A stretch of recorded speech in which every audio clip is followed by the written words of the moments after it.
You tune into the Sportscast with Brian, Craig, and Jeff. Give you all the sports news you need. We give you outspoken thoughts about all the headlines. We talk baseball, football, hockey, and more. No matter the topic, we cover it. Get ready for the show and keep it outspoken. Keep it outspoken. We keep it outspoken only on the Sportscast.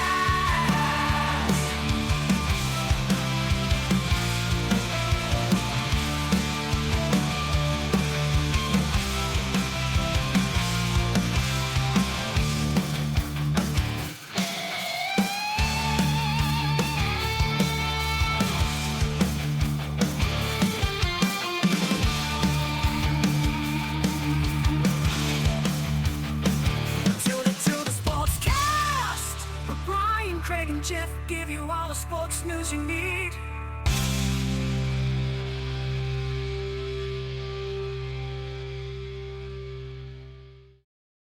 Good evening and welcome in to the Outspoken Network Sportscast Edition, episode 194, opening day edition. My name's Craig. For those of you that were just joining me, had some internet issues. Hopefully those are gone. We are going to talk everything MLB opening day, winners, losers, injuries, how the new rules affected the start of baseball, how much time it really saved and the pace of play for the what they call the ready baseball era now. And we will discuss all that and more right after this.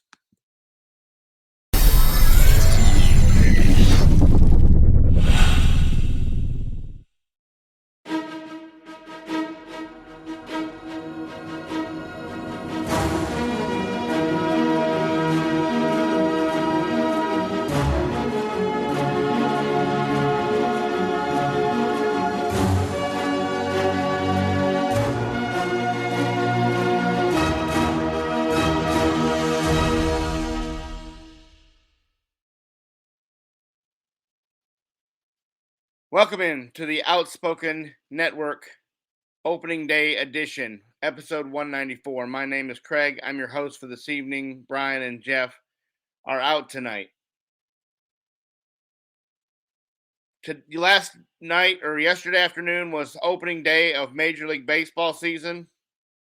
My favorite day of the year. Follow all kinds of sports, but Major League Baseball is definitely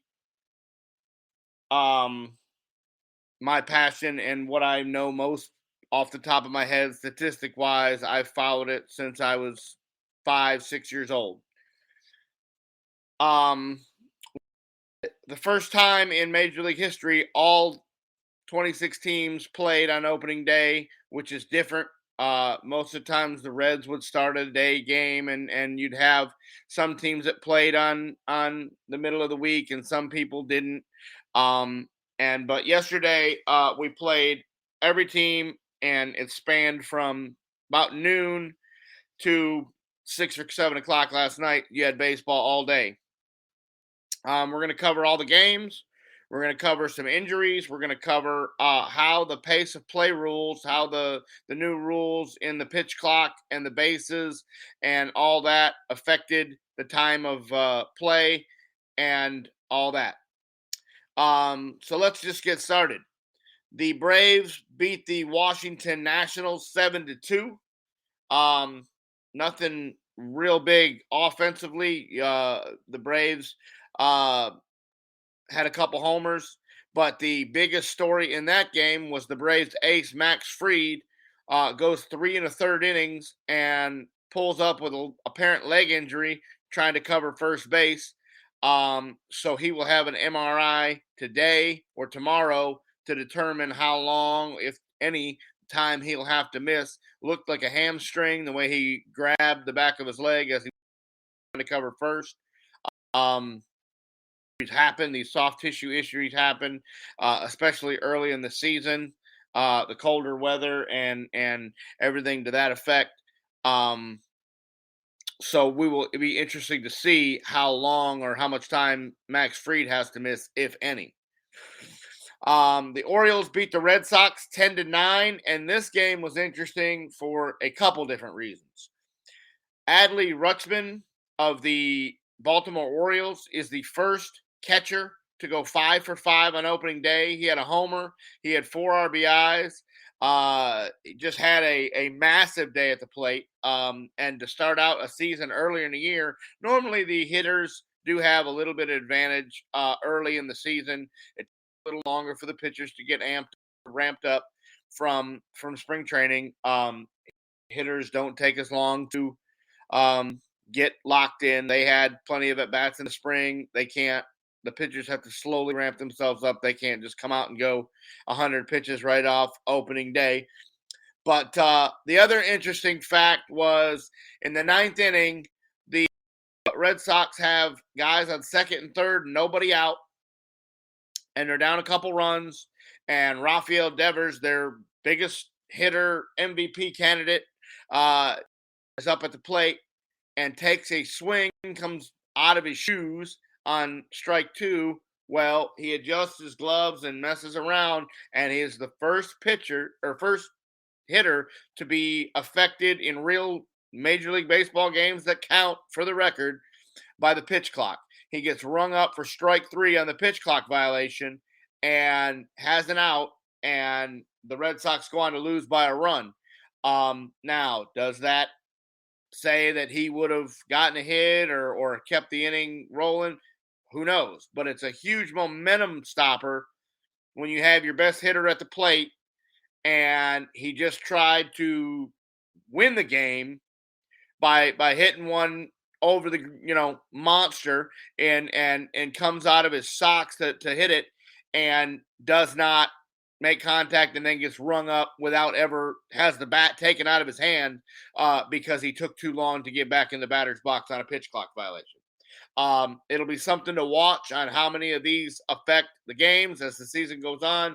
Guys will start to get a little more used to it, and we hopefully won't have these because you hate to see a game decided by a pitch clock. They did still have 2 more batters. They still could have won the game, but it was definitely a momentum killer to start the inning off with guys on second and third. You have a rally and you go from 30 or 40% chance to win the game all the way down to about 12% when he gets rung up on a pitch clock violation. So that would be interesting to watch going forward. Cubs beat the Brewers 4-0. Marcus Stroman goes 5 innings and he beats Burns. That's a pretty good pitching matchup right there. And Stroman gets the best of him in round 1. Those guys will face each other several times this year because they're division foes. So that'll be a matchup to watch later in the season. The Rays beat the Tigers 4-0. Really, Tigers offense didn't ever get started against the Rays. The Rays just somehow don't ever pay anybody, don't have a massive payroll, don't have any big names, somehow win 95 games every year, and Kevin Cash just keeps making money with the of misfit toys over there that he gets to work with every year. They have the lowest payroll and a high winning percentage every year. I don't know how they do it over in Tampa, but they do it every year, and they seem to be on pace to do it again. In a game that I was very looking forward to watch, the Rangers beat the Phillies, last year's National League champions. And DeGrom, they was looking forward to the Jacob DeGrom starting for the Rangers. He goes 3 2/3 innings and lets up 5 earned on 6 hits. Not a great start by him, but the Rangers offense, which was not something to be not something to be talked about a lot last year, bails out DeGrom and scores 9 runs in the 4th off Aaron Nola, runs him from the game, and they go on to win 11-7. So that is something to watch if the Rangers offense can back up that pitching staff that they went and spent bukus of money on this offseason. So watch out for the Rangers. I don't think it's this year. They could sneak in as a wild card this year, but I think next year for sure that they've started to spend money. They've got some big pieces there. They need DeGrom to go 28 to 30 starts. Don't know if he's going to. He has not in the past. We will see how much injuries affect Jacob DeGrom and the Texas Rangers going forward. But last night, the offense bailed them out, and they get the win. The Pirates beat the Reds. O'Neal Cruz hits a homer. They win 5-4.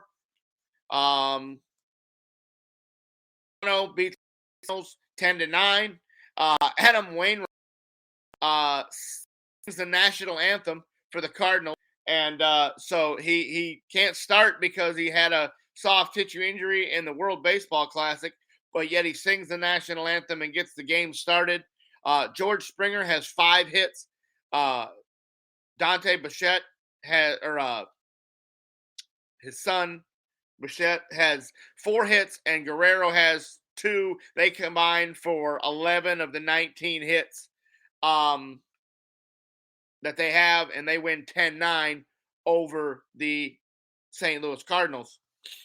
Twins beat the Royals 2-0. They spoiled Zach Greinke's return to Kansas City, where he pitched for years, and he goes back to where it's a little bit less media-driven.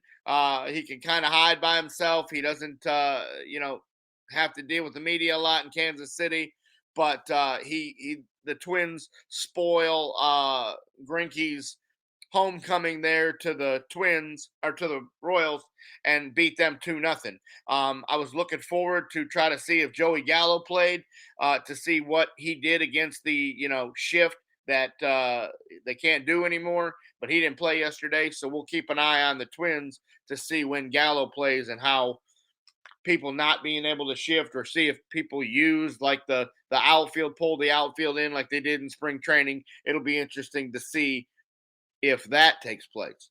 The Mets beat the Marlins. Max Scherzer does Max Scherzer things, goes 6 innings, lets up 3 runs on 4 hits, gets the win, beats Sandy Alcantara, last year's National League Cy Young winner. That'll be a pitching matchup to watch. The Mets get a win, but they also get some bad news. Justin Verlander goes on the injured list with a teres major strain, which is the muscle directly under kind of like the armpit area. He must have strained it in the end of spring training, and they thought maybe he could get through it with some workouts or some physical therapy, and it comes out yesterday that he's going to have to miss at least 1, probably 2 starts to start the season. Keep in mind, he just had Tommy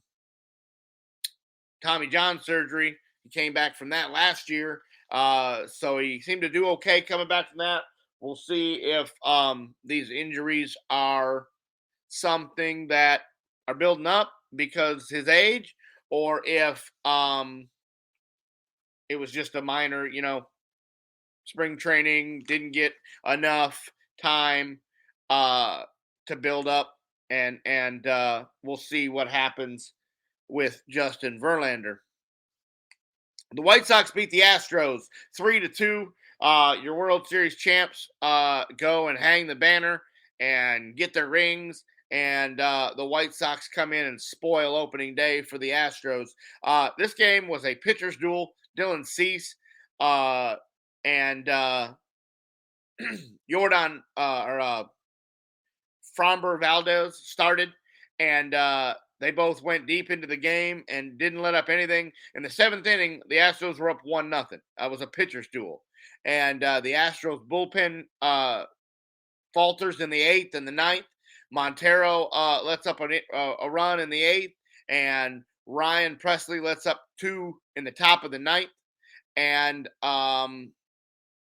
they lose 3-2. Yordan Alvarez tries to help them in the 9th inning, hits a 472-foot monster blast that probably still hasn't landed.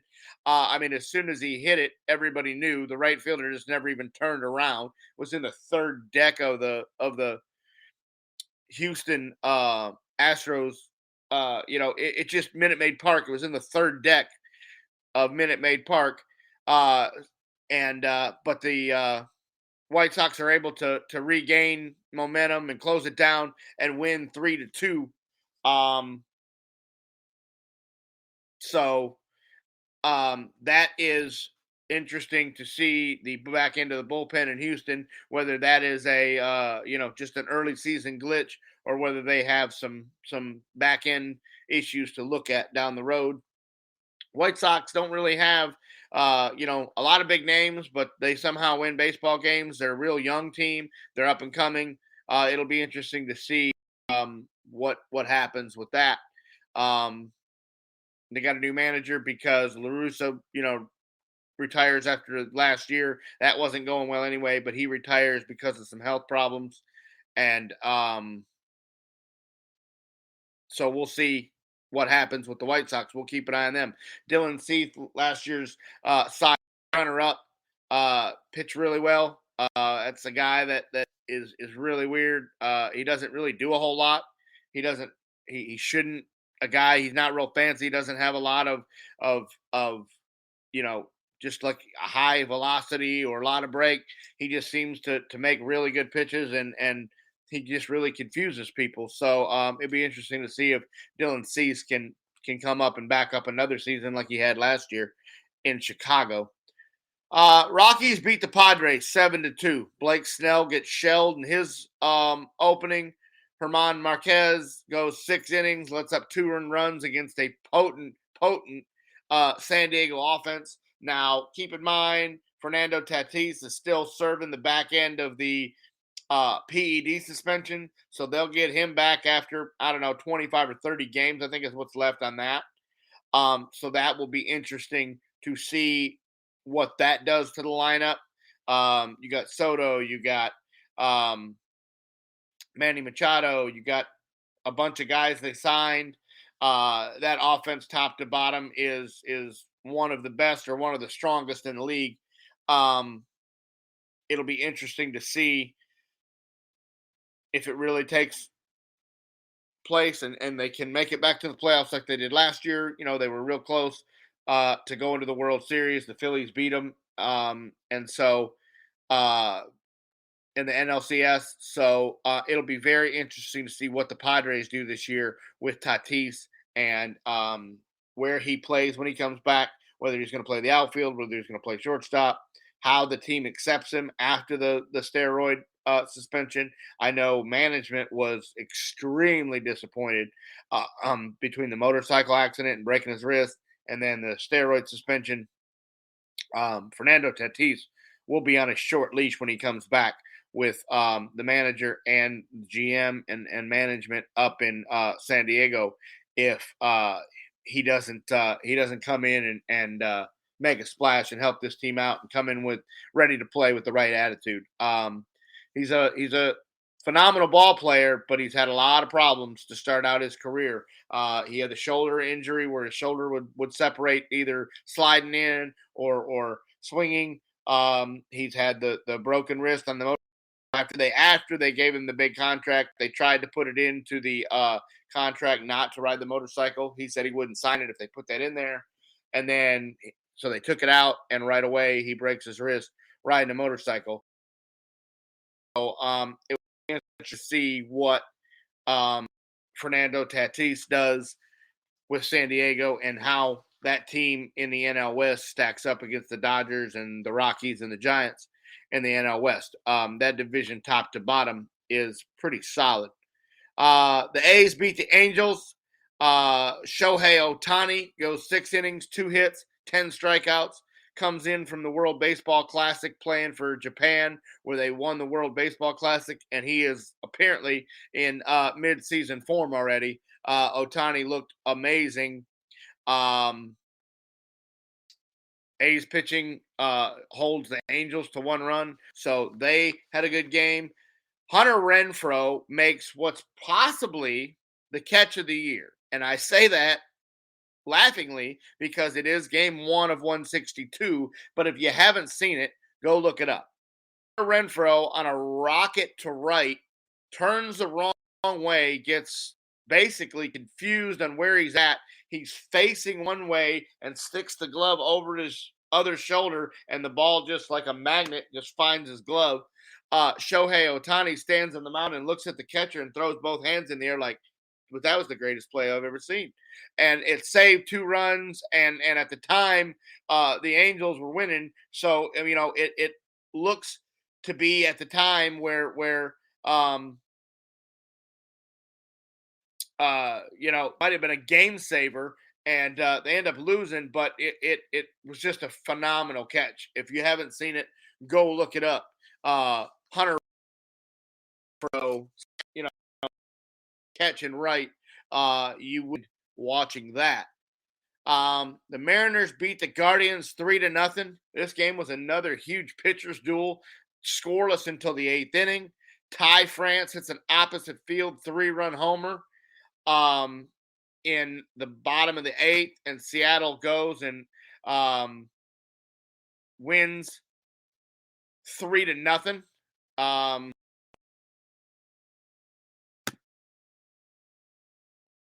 Hello, Christine. Thank you for joining us this evening, or me this evening. If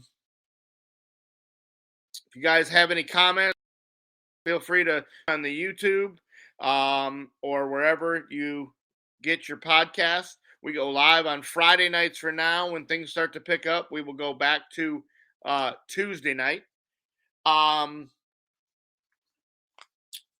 So the Mariners have a good start to the season. They beat the Guardians. That's going to be watch. They won last year. They had the Rookie of the Year in J-Rod over there. I love how he was already the number 5 player in baseball, and he's played 1 season. Can we pump the brakes? Can we let this guy, have a season or 2 before we name him the second coming of, Babe Ruth? In no way is this guy better than Manny Machado, Shohei Ohtani, Mike Trout. I can go on and on and on where he's not number 5 already in MLB baseball, in Major League Baseball at 20 years old. Yes, the kid had a great season. He won Rookie of the Year, but can we please, before we just make these guys the next Willie Mays, give them some time to come into the league.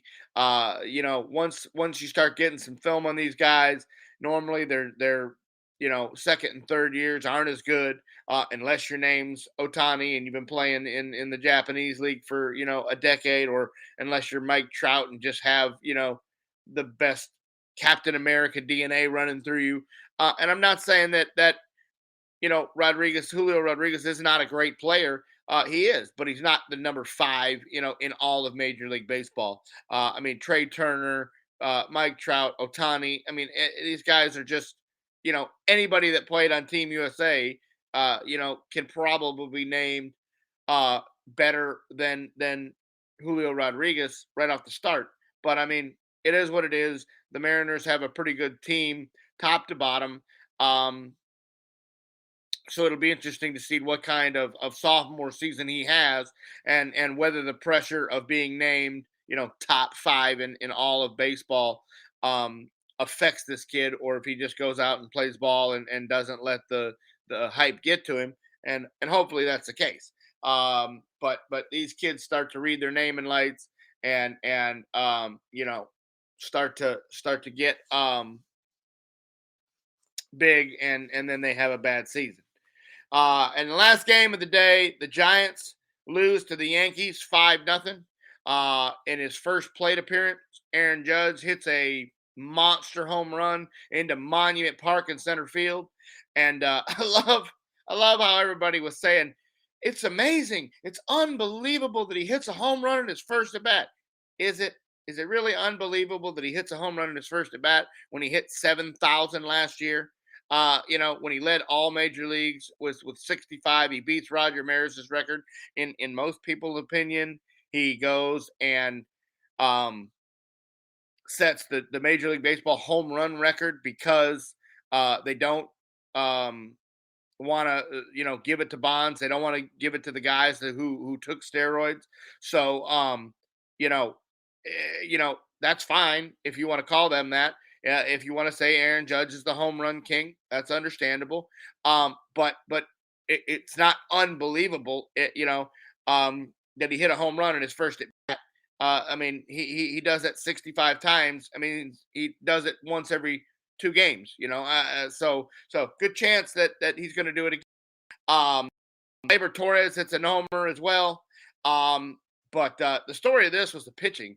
Garrett Cole goes 6 innings, strikes out 11. Logan Webb goes 6 innings, strikes out 12. I had to laugh when they asked Logan Webb after the game about the Judge homer. They asked him, they go, "Hey, did you miss your spot when we're facing Judge?" And he's like, "No." He goes, "This, this just in, breaking news." He goes, "Aaron Judge is good at baseball." He goes, "I threw a really good pitch and he just hit it a long way."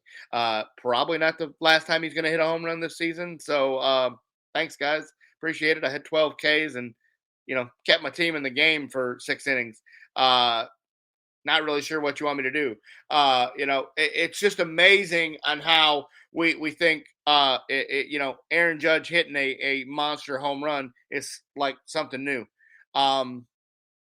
He's going to do that a lot. He's going to play, hopefully for the Yankees case, he's going to play 150 or 155 games, and he's going to have another season just like last year.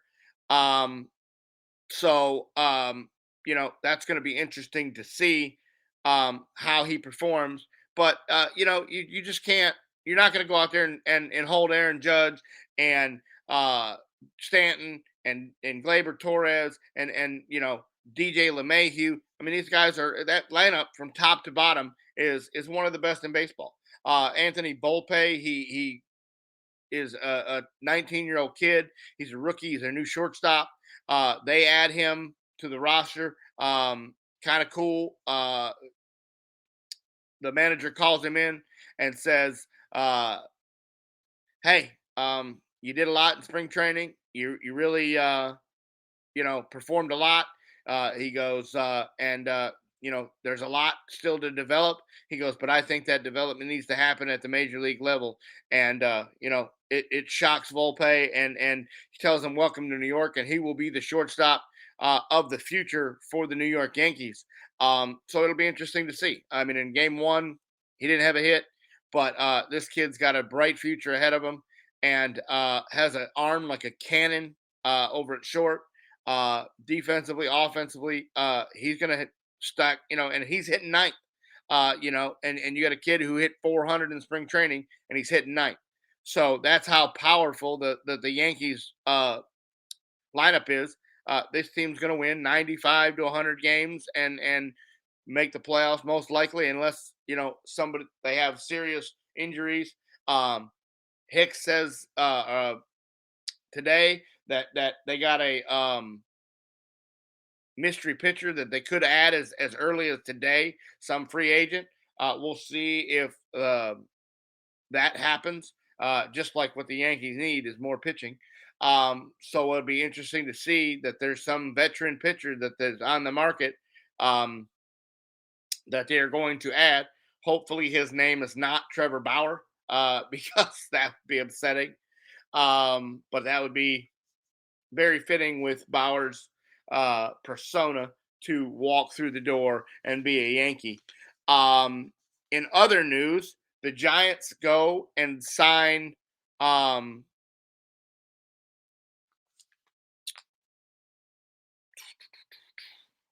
a blank. Gary Sanchez to a minor league contract. He has, till May 1st, he can opt out if he's not on the big league roster by May 1st. As a Giants fan, this move is a little bit head scratching to me, because you've already got 3 catchers on the roster. One of which is Blake Sabol, who is your Rule 5 draft pick from the Pittsburgh Pirates. And by Rule 5, that is when teams do not protect guys on their roster. and other teams can get them in this Rule 5 draft. But in the Rule 5, when the guys who you pick up on that draft have to be on your active roster for all 162 games, or they have to be offered back to the team you got them from. So if Blake Sable is not on the Giants roster from now until the end of the season, he has to be offered back to Pittsburgh. If Pittsburgh says, no, we don't want him, you can keep him, then the Giants can opt him to put him down to the minor leagues and all that. Doesn't happen very often. When he's offered back to the team that they got from, the teams take him back and throw him in the minor leagues because they can put him. They don't have to have him on the active roster. Only the team that obtained him in the Rule 5 draft has to keep them on the active roster for one season. Then he can go wherever he wants to. So it'll be interesting to see. They have Blake Sable. They have Roberto Perez, which he's the veteran catcher. He has a great frame rate. He's a little bit better of a hitter. This to me tells me that they did not see what they needed to see from Joey Bart in spring training.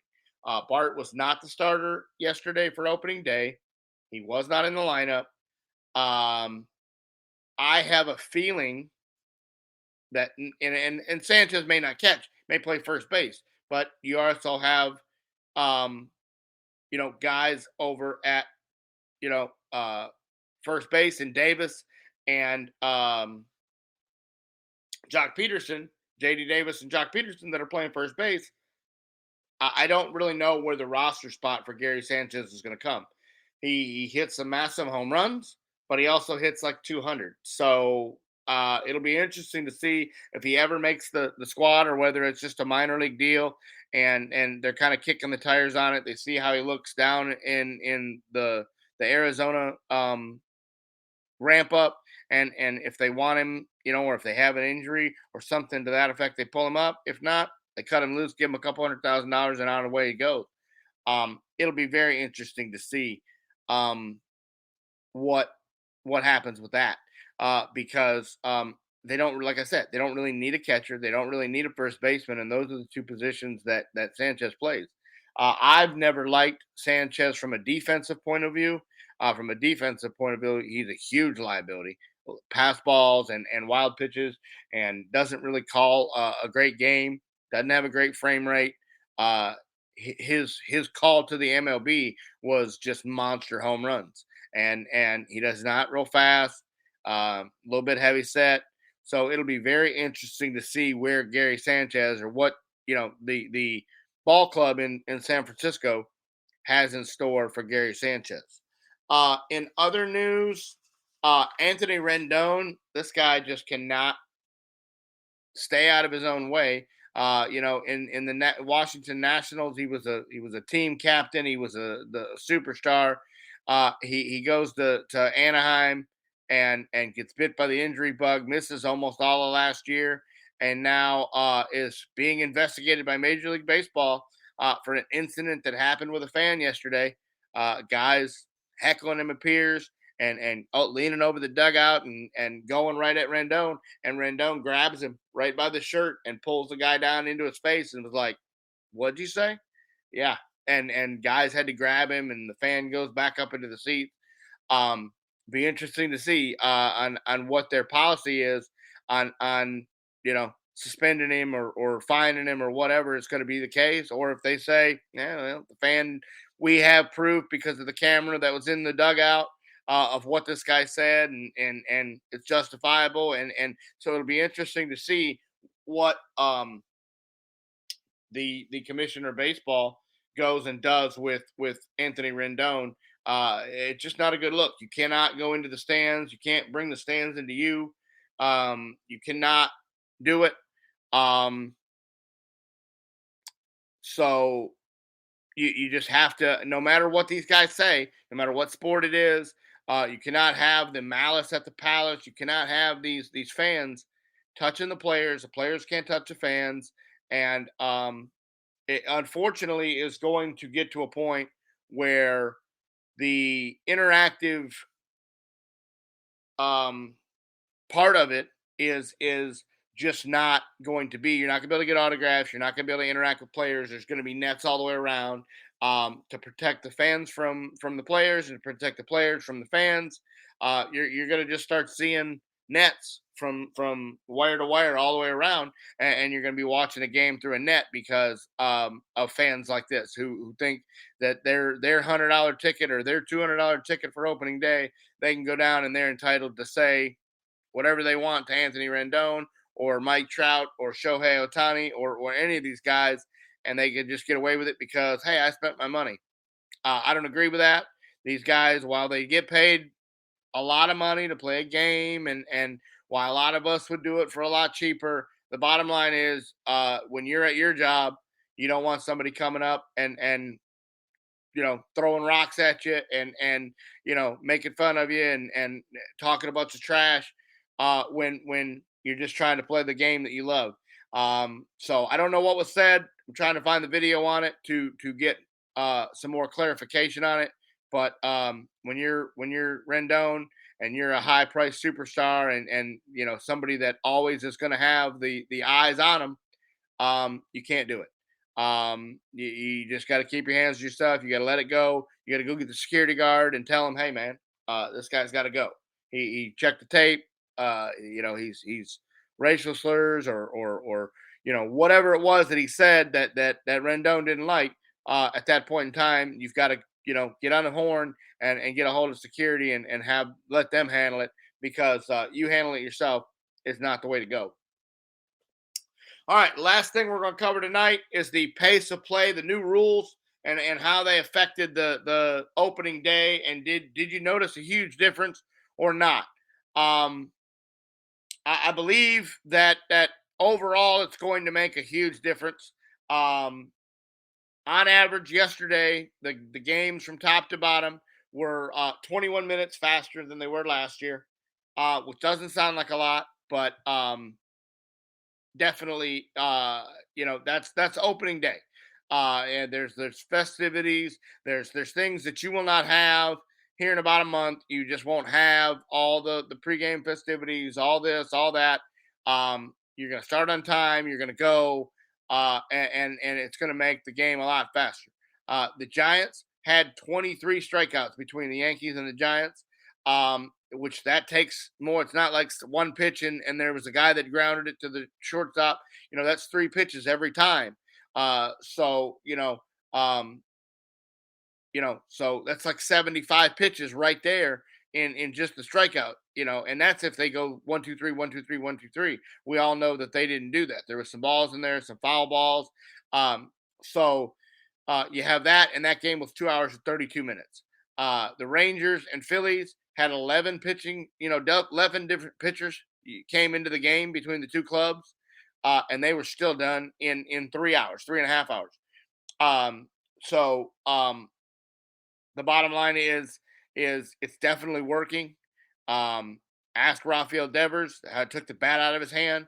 That will be something to really keep an eye on in extra innings and in certain situations that somebody gets rung up on a pitch clock violation and ends a game with the bat in their hand and runners in scoring position. And it almost happened. Well, it did happen in Boston. They did lose the game, but I mean, not on, Devers was not the final out, but in the end of the day, it really derailed the whole inning and took the bat. It changed the entire complexion of how they wanted to handle the inning and can you bunt and can you not bunt and sacrifice flies. And it just changed the entire demeanor of the inning by Devers getting rung up after trying to hit the ball out of the stadium on the first one. So I think the pitch clock's great. I think it keeps the game moving. They've called it the ready baseball era, to where players have to be ready. I think it makes your defense better. I think the guys don't have time to be distracted by everything that's going on. They know that, hey, I got to be ready because in the next 15 seconds, the ball's coming. It's going to be in play. We've seen a lot of teams use it to their advantage. We've had some other teams that haven't been able to figure it out yet, and want to push that limit, right up to the last second before they step in the box, right up for the last second before they want to walk the bases, and you just can't do that. We being the pace of play being the biggest reason for this, it's really worked. It's those games should have very easily been 4 hours, and the longest one was 3 hours and 25 minutes, 3 hours and 22 minutes, and a lot of that was simply walks or pitching changes. And they have 11 pitchers, 12 pitchers coming to the game. That takes time. But the bottom line is, at the end of the day, you have to be ready when you're in the box. Have to be ready when you're on the mound. It limits. They've tried to bring back the 40-40 guys in shortening or making the bases bigger. That because most of your time, your plays at second, your plays at third, your plays at home are bang bang. Within 4 seconds of each other, and that's what they're trying to do by speeding up the pitch and limiting the amount of times you can throw over first base. That guy knows if you throw over there once, that if you throw over there again, that he better thing, and he can take off. So he's getting a big jump, putting catchers behind the 8 ball because they're getting a breaking ball because you're trying to strike the guy out. And you're trying to throw a breaking ball while a guy's stealing, it's just never going to work. You hope that the umpiring is better this year. Had a couple questionable calls already with high strikes and low strikes and things that just aren't set up and ready to go. And hopefully this isn't a problem going forward. I'll be very interested to see what we're going to do with the Bally's app. They've been advertising for Major League Baseball to watch it on Bally's. Well, it's clearly a stream. That's an app. It's a stream, and MLB has said no, can't stream. You can watch it live, but you can't stream our games on your device. So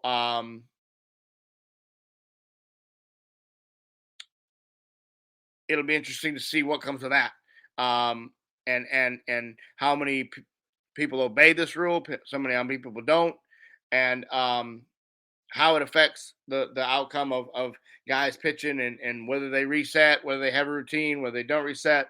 It'll be very interesting to see if the non-shift and the time clock screw up defenses and let what would be a normal out by your regular defensive standards ends up seeing its way through the infield because you've got infield position in a certain way to think that they're all going. So be real interesting to see how these rules play out.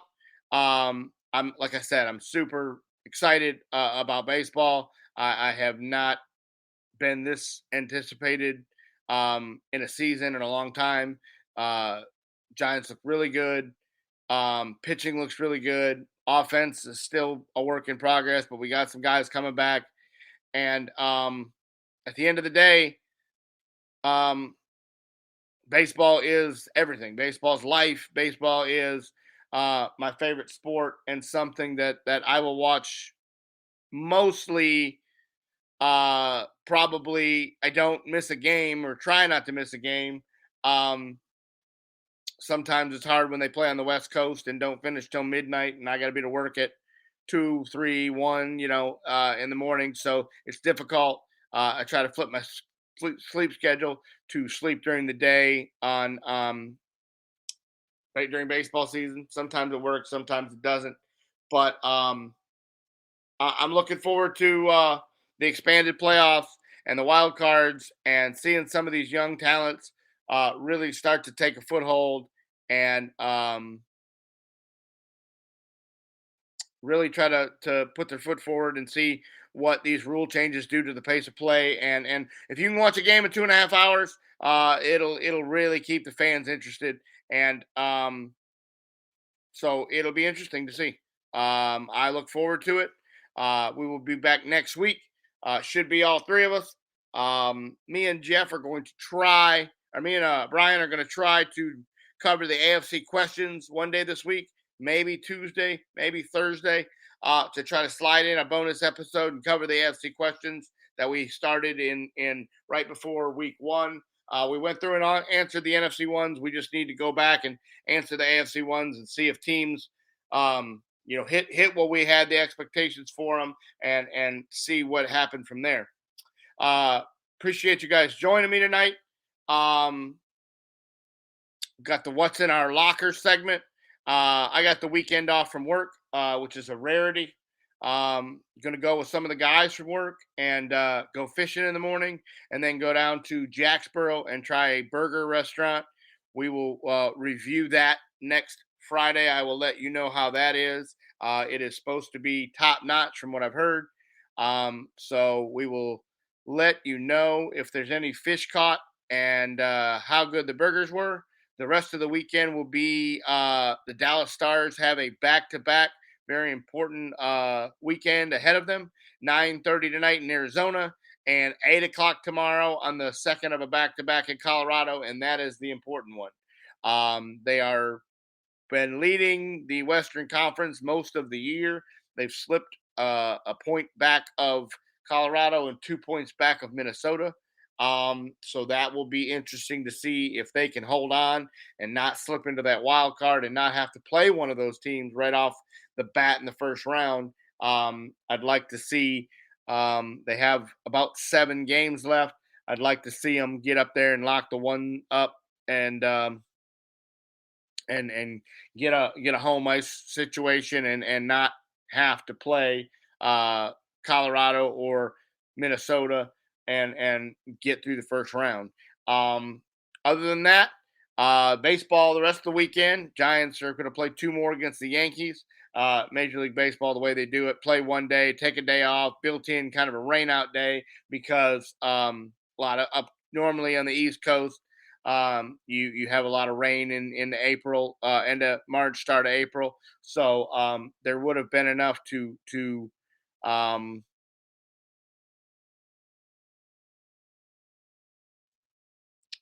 cover a rain out. Had there been one, they have the built-in day off to where if you have a rain out, you don't have to play a doubleheader right away. You get an extra day. But no rain. Most of America was dry yesterday. A lot of your games went in, and so we will have games on tomorrow and Sunday where the Giants face the Yankees and all these other series wrap up, and we wrap up the opening weekend of baseball season and look forward to the other 159 that they'll have to go once the weekend comes into play. Again, appreciate you guys joining us. God bless, and remember, keep it outspoken.